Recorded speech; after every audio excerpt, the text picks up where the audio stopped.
Nós podemos entender que aquilo que aquele policial fez em São Paulo, na ponte, que desde ontem está sendo repetido nas televisões brasileiras, nos telejornais, é uma liberdade de expressão? Se nós levarmos a liberdade de expressão ao absoluto, ele estaria protegido pela liberdade de expressão. O que acontece com a liberdade de expressão no Brasil? Os casos de censura judicial são frequentes e chamam a atenção de organismos internacionais. Existe um embate entre liberdade de expressão e censura. Afinal, o Brasil tem censura após o fim da ditadura? Esses são os casos mais polêmicos. Brasileiros e brasileiras. Em julho de 2009, o jornal Estadão foi impedido pela Justiça do Distrito Federal de publicar notícias sobre as investigações na Operação Boi Barrica, que envolviam o filho do ex-presidente José Sarney, Fernando Sarney. A censura foi derrubada quase uma década depois, em novembro de 2018, por decisão de Ricardo Lewandowski. Um dos mais polêmicos e obscuros casos de censura, o ministro Alexandre de Moraes exigiu que a revista Cruzoé retirasse do ar uma matéria com a delação de Marcelo Odebrecht à Lava Jato, revelando o codinome Amigo do Amigo de Meu Pai, usado para se referir a Dias Toffoli nas planilhas da Odebrecht. O empresário Marcelo Odebrecht negou posteriormente a relação com Dias Toffoli, e a decisão de censura foi revogada 3 dias depois. Por conta dessa reportagem, a revista Cruzoé foi incluída no inquérito das fake news aberto por Dias Toffoli. Em maio de 2022, o jornalista Rubens Valente foi condenado a pagar uma indenização de $70 mil ao ministro Gilmar Mendes. Em seu livro Operação Banqueiro, que tratava da prisão do banqueiro Daniel Dantas, Rubens informa que Gilmar Mendes, então presidente do STF, derrubou por 2 vezes os mandatos de prisão contra Daniel Dantas. Rubens afirma ainda que a mulher de Gilmar trabalhava no escritório de um advogado que prestava serviços ao Dantas. Então Gilmar Mendes se sentiu difamado. Alexandre de Moraes exigiu em sua resolução que fossem publicadas em todas as edições do livro a íntegra das decisões do processo e a petição de Gilmar Mendes. Com todo o conteúdo adicionado pela Justiça, haveria um acréscimo de 200 páginas ao livro, o que tornaria inviável a leitura e a distribuição no mercado editorial. O pior efeito foi a autocensura. Ao longo dos tempos, diversos assuntos sobre o STF deixam de ser escritos e apurados criticamente porque os jornalistas começaram a temer as consequências. O episódio foi levado à Comissão Interamericana de Direitos Humanos. No período eleitoral de 2022, a Jovem Pan teve que ceder direitos de resposta a Lula, pois os comentaristas da emissora afirmaram que o petista não foi inocentado na Lava Jato, e sim descondenado. Até aí, algo normal para as excêntricas decisões da legislação eleitoral brasileira. Mas o TSE foi além e determinou que a emissora não fizesse novos comentários a respeito da situação judicial de Lula, o que configura censura prévia na lei. No mesmo período eleitoral, o TSE ordenou ao Twitter a exclusão de posts do jornal A Gazeta do Povo que relacionavam o apoio de Lula a Daniel Ortega. Assim como é conhecida a hoje abalada relação de Lula e Maduro, a parceria entre Lula e o ditador Ortega nunca foi novidade.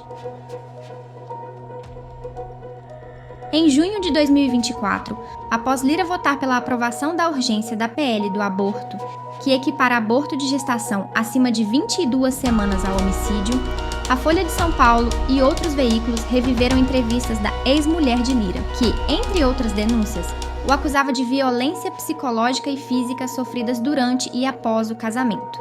Acusações pelas quais o STF havia absolvido Lira em 2015. O ministro Alexandre de Moraes mandou Folha, Terra e outros veículos de imprensa removerem as entrevistas. A decisão acabou dando um destaque maior ao caso. Um dia depois, Alexandre de Moraes ordenou a retirada da censura, mas a reportagem do site Agência Pública de mesmo teor, censurada pela Justiça do Distrito Federal, segue censurada há quase 2 anos.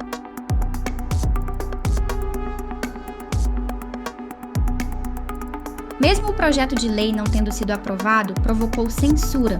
O 2630, que era de interesse de aprovação do governo e contava com o apoio explícito do STF, tinha diversos pontos polêmicos, como a responsabilização das redes sociais por conteúdos de terceiros, criação de órgão fiscalizador da internet, entre outros. O projeto entrou para análise do Congresso às pressas em abril de 2023. A fim de alertar seus usuários para os pontos negativos do PL, o Google inseriu um link na sua primeira página para o texto: como o PL 2630 pode piorar a sua internet. A Secretaria Nacional do Consumidor notificou a empresa para que removesse o acesso ao conteúdo de sua página inicial sob a justificativa de propaganda enganosa. No mesmo dia, Alexandre de Moraes determinou que Google, Meta, Spotify e Brasil Paralelo procedessem à remoção de qualquer anúncio contrário ao PL 2630. O projeto saiu de pauta de votação no Congresso por pressão das redes sociais, mas a censura de opinião das empresas ficou. A partir de 2021 começa o embate entre Bolsonaro e Alexandre de Moraes. Numa guerra, nem sempre existem mocinhos e vilões. Essa definitivamente é uma guerra. E como em qualquer uma, milhares de inocentes são vítimas. Para agir contra as milícias digitais do governo Bolsonaro, o inquérito das fake news foi aberto por Dias Toffoli em 2019. Conhecido também como inquérito do fim do mundo, pois não tem fim, a investigação teve abertura polêmica. Não houve solicitação do Ministério Público e foi instaurada com uma interpretação deturpada do regimento interno do STF. Seria como se houvesse um ato ilícito dentro das instalações do Supremo, em Brasília. As investigações desse inquérito seguem por anos. Só no Twitter, 223 contas de políticos, empresários e usuários comuns foram suspensas ou banidas. Ninguém é totalmente inocente, alguns dos usuários comuns participaram dos atos do 8 de janeiro.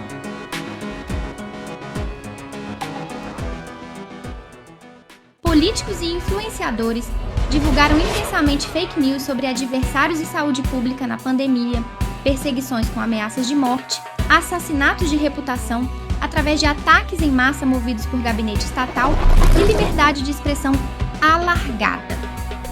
Na ausência de legislação específica para esses casos de infrações em redes sociais, o STF resolveu agir. Quanto mais Bolsonaro atacava o STF e a democracia, mais o inquérito ganhava legitimidade na sociedade e na imprensa. Com maior legitimidade, o inquérito avança com julgamentos sem direito a recurso e inquéritos derivados nos quais o STF aparecia como vítima, acusador e julgador.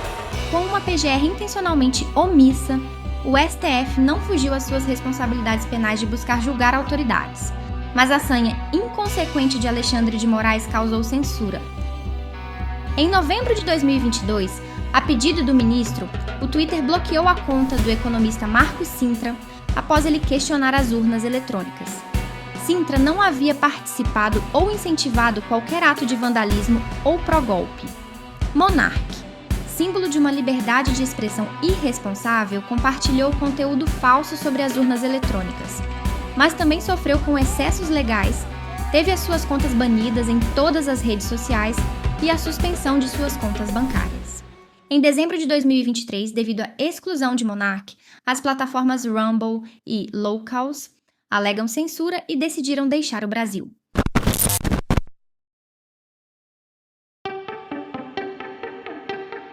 Se foi luta pela liberdade de expressão ou um hobby para o empresário Elon Musk motivado pelo seu viés político, nunca vamos saber, mas em abril de 2024, inicia-se o enfrentamento entre Alexandre de Moraes e Elon Musk.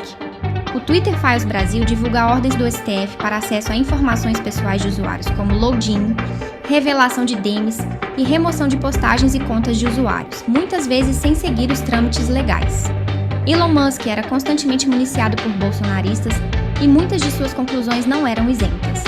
Uma das vítimas de pedido de suspensão de contas era Alan dos Santos, um agressivo e insistente propagador de notícias falsas.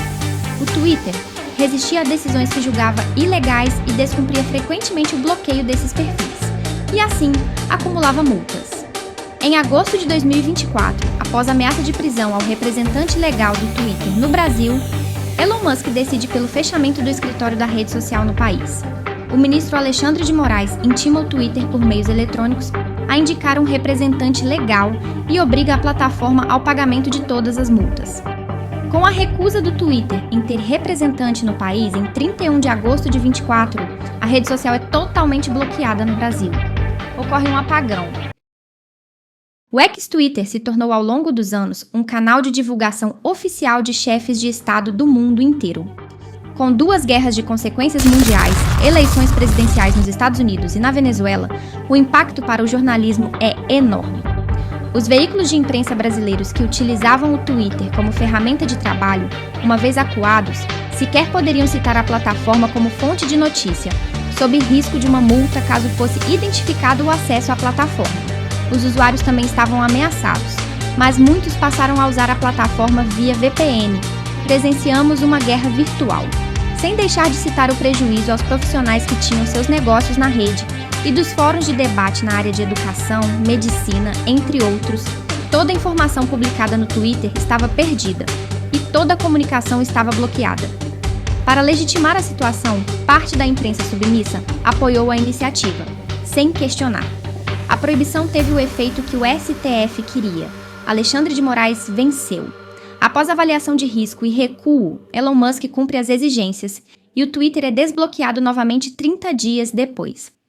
Mais uma vez, não haviam vilões nem mocinhos, mas 21 milhões de pessoas foram prejudicadas pelo erro de alguns.